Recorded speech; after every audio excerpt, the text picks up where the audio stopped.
With construction moving slowly ahead on this first building in the 15-block redevelopment project, the paperwork and planning part of the large-scale facelift for below Broadway is moving as fast as can be expected.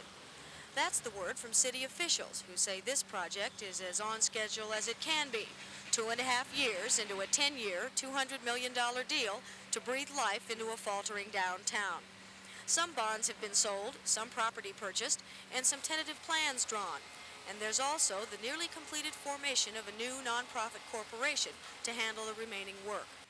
That's why the city manager is recommending that a negotiations contract with a major private developer be allowed to lapse when it expires next week.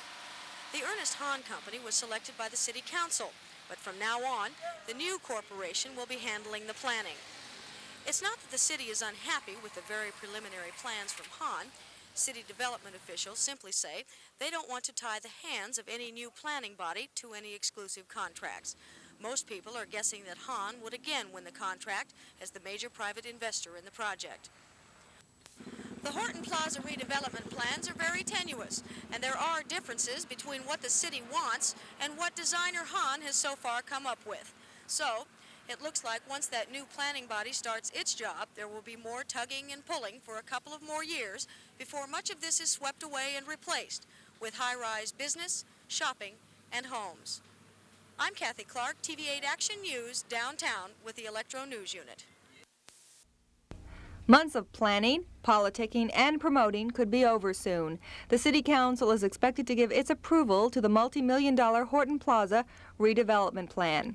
If it does, it could mean 2,700 jobs during construction, 1,100 jobs afterwards, and an expected $4 million in annual sales tax. It also means tearing down some older buildings with historical significance in an area called Theater Square. Another structure in the area between 3rd and 4th Streets and E and F Streets is a Lyceum Theater, now home to X-rated movies.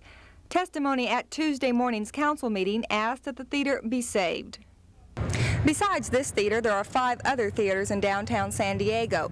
2 of them will be in the new Horton Plaza if it is approved by City Council.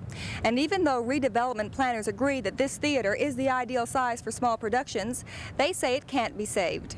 And this is the site of one of 2 garages, which would accommodate about 3,200 parking spaces, which will provide parking for the retail center. The building, this theater, and the Horton Grand Hotel, which is next to it, are within the footprint of that parking structure, and it's not physically possible for us to redesign the center around it to save these structures. The council is expected to approve the plan when it takes it up Wednesday afternoon. Judy, Elfenbein, News 8, downtown.